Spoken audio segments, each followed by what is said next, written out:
Hello friends, welcome to my channel Ritesh smart study. दोस्तों, RRB NTPC exam 2020 start हो गया है। अभी 3 दिन के एग्ज़ाम हो चुके हैं, 28 दिसंबर, 29 दिसंबर और 30 दिसंबर। तो इसके मैं कुछ क्वेश्चनों को लाया हूँ जो मुझे पता चला है। तो हम लोग देखते हैं कैसे कैसे क्वेश्चन अभी एग्ज़ाम में आ चुके हैं और कैसे कैसे क्वेश्चन एग्ज़ाम में आ सकते हैं। यही पैटर्न पे आपको एग्ज़ाम में आगे क्वेश्चन पूछे जाएंगे। तो हम लोग अपना क्वेश्चन देखते हैं, स्टार्ट करते हैं अपना सेट। पहले क्वेश्चन को देखते हैं। दक्षिण अमेरिका का कौन सा देश स्थल स्थल रुद्ध है, यानी कि चारों तरफ से वह स्थल से घिरा हुआ है, उस पर कोई समुद्री सीमा नहीं पड़ती है। तो इसका आंसर क्या हो जाएगा? इसका आंसर हो जाएगा बोलीविया एवं पराग्वे। तो इस तरह क्वेश्चन एग्जाम में पूछा जा रहा है। दूसरे महादेश के बारे में भी पूछा जा रहा है। अब चलते हैं अगले क्वेश्चन की ओर। दूसरा क्वेश्चन देखते हैं। कोविड केयर ऐप किस राज्य ने लॉन्च किया था? देखिए, बहुत सारे राज्यों ने अपने अपने ऐप लॉन्च किए हैं। तो ये जो पर्टिकुलर ऐप है कोविड केयर ऐप, किस राज्य ने लॉन्च किया था? इसका आंसर हो जाएगा अरुणाचल प्रदेश। चलते हैं अगले क्वेश्चन की ओर। तीसरा क्वेश्चन बैंक से रिलेटेड है। पंजाब नेशनल बैंक का मुख्यालय कहाँ है? तो इसका आंसर क्या हो जाएगा? न्यू दिल्ली में। इसका ऑप्शन में अगर पंजाब रहेगा तो पंजाब नहीं मानने का है, इसका आंसर होगा सही में न्यू दिल्ली। अब अगला क्वेश्चन की ओर चलते हैं। भारत के सबसे युवा राष्ट्रपति कौन थे? तो इसका आंसर क्या हो जाएगा? नीलम संजीवा रेड्डी। वो 65 वर्ष की उम्र में भारत के राष्ट्रपति बने थे। अब अगले क्वेश्चन की ओर चलते हैं। भारत का सबसे बड़ा क्रिकेट स्टेडियम कौन है? तो वर्तमान में भारत का सबसे बड़ा क्रिकेट स्टेडियम कौन है? मोटेरा स्टेडियम, जिसे सरदार पटेल स्टेडियम भी कहते हैं। अब चलते हैं अगले क्वेश्चन की ओर। वंदे भारत ट्रेन किस दो शहरों को जोड़ती है? तो इसका आंसर क्या हो जाएगा? ये कोरोना का समय में शायद चल रही है ट्रेन ये। तो इसका आंसर हो जाएगा न्यू दिल्ली से वाराणसी और दूसरा न्यू दिल्ली से कटरा। अब अगले क्वेश्चन की ओर चलते हैं। किसी पिंड का द्रव्यमान चंद्रमा पर 60 किलोग्राम है तो पृथ्वी पर द्रव्यमान क्या होगा?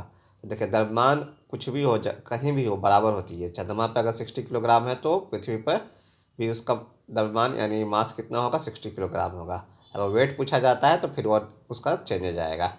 जैसे कि चंद्रमा पर अगर 60 है तो उसका पृथ्वी पर उसका वेट उसका 6 टाइम हो जाएगा। तो अगर द्रव्यमान पूछा जाता है यानी मास पूछा जाता है तो वो इक्वल ही होगा। तो कितना हो जाएगा इसका आंसर? 60 किलोग्राम। अब चलते हैं अगले क्वेश्चन की ओर। पदार्थ की मात्रा किस में मापी जाती है? बहुत ही आसान क्वेश्चन है, इसका आंसर हो जाएगा मोल में। अब अगले क्वेश्चन की ओर चलते हैं। लोकसभा में अधिकतम सीटें कितनी होती है? तो इसका आंसर हो जाएगा 552। इसका आंसर ऑप्शन में 545 में दिया गया होगा जो भी सदस्य हैं, लेकिन इसका अधिकतम जब पूछा जाएगा तो इसका आंसर 552 होगा। अब चलते हैं अगले क्वेश्चन की ओर। सूरत शहर किस नदी के किनारे है? तो इसका आंसर क्या हो जाएगा? बहुत ही आसान क्वेश्चन है, ताप्ती। अब अगले क्वेश्चन की ओर चलते हैं। अंडमान एवं निकोबार द्वीप समूह की सबसे ऊंची चोटी का क्या नाम है? तो अंडमान निकोबार द्वीप समूह की सबसे ऊंची चोटी है सैंडल पीक। अब चलते हैं अगले क्वेश्चन की ओर। आलू अनुसंधान केंद्र कहाँ पर है? तो इसका आंसर हो जाएगा कुफरी, जो शिमला हिमाचल प्रदेश में है। बहुत ही अच्छा क्वेश्चन है ये, इसे आप याद कर ले, हो सकता है दोबारा आपके एग्जाम में पूछा जाए। अब चलते हैं अगले क्वेश्चन की ओर। बहुत ही आसान क्वेश्चन है, 13वां नंबर का।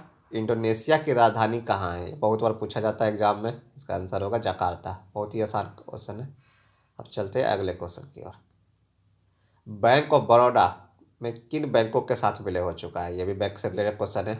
तो बैंकों का जो विलय हुआ है उसमें बैंक ऑफ बड़ौदा में विजया बैंक और देना बैंक मिल गए हैं। तो अब ये दोनों बैंक अब खत्म हो गए, उस अब नया बैंक जो बन गया वो है बैंक ऑफ बड़ौदा। तो कौन बैंक उसमें मर्ज हो गए हैं? विजया बैंक एवं देना बैंक। अब अगले क्वेश्चन की ओर चलते हैं। PMKYC का फुल फॉर्म क्या होगा? तो इसका उत्तर होगा प्रधानमंत्री कौशल विकास योजना। देखिए, जैसा इंग्लिश में नाम लिखा हुआ है वैसा हिंदी में भी है। तो अभी जो भी नाम रखा जा रहा है पूरा का पूरा हिंदी में रखा जा रहा है। बहुत ही अच्छा क्वेश्चन था। अब अगले क्वेश्चन की ओर चलते हैं। लोकसभा और राज्यसभा के संयुक्त बैठक का प्रावधान किस अनुच्छेद में है? तो किस अनुच्छेद में है? 108 को में है। थोड़ा सा अच्छा क्वेश्चन था ये। अब अगले क्वेश्चन की ओर चलते हैं। जीएसटी किस प्रकार का टैक्स है? तो इसका उत्तर हो जाएगा अप्रत्यक्ष कर। तो दो तरह का टैक्स होता है, डायरेक्ट टैक्स और इनडायरेक्ट टैक्स। तो जीएसटी किस तरह का टैक्स है? Indirect tax. अब चलते हैं अगले क्वेश्चन की ओर। जापान के प्रधानमंत्री कौन नियुक्त हुए हैं? तो वर्तमान में जो जापान के प्रधानमंत्री नियुक्त हुए, उनका नाम है योशिहाइड सुगा। बहुत ही अच्छा क्वेश्चन था। अब अगले क्वेश्चन पे चलते हैं। संविधान दिवस कब मनाया जाता है? तो देखिए 26 नवंबर 1949 में हमारा संविधान बन चुका था, तो उस दिन ही मनाया जाता है। 26 नवंबर 1949 में लागू हुआ था, तो 26 नवंबर को मनाया जाता है। ऐसे तो संविधान जब लागू हुआ तो 26 जनवरी 1950 को हुई थी। तो अब अगले क्वेश्चन पे चलते हैं। 2020 के अनुसार मानव विकास सूचकांक में प्रथम स्थान किस देश का है? तो 189 देशों के सर्वे में नॉर्वे को पहला स्थान दिया गया था, तो इसका आंसर क्या हो जाएगा? नॉर्वे। अब चलते हैं अगले क्वेश्चन की ओर। वर्तमान में गोवा के मुख्यमंत्री कौन है? तो इसका आंसर हो जाएगा प्रमोद सावंत। अब चलते हैं अगले क्वेश्चन की ओर। OECD का मुख्यालय कहाँ है? तो इस तरह का मुख्यालय पूछा जाता है, आप सारे चीज़ का मुख्यालय याद कर ले। इसका आंसर हो जाएगा पेरिस, फ्रांस। अगले क्वेश्चन की ओर चलते हैं। तेलंगाना की स्थापना कब हुई थी? तेलंगाना की स्थापना हुई थी, आंध्र प्रदेश से अलग होकर तेलंगाना बनी थी, जो हुई थी 2 जून 2014 में। अब चलते हैं अगले क्वेश्चन की ओर।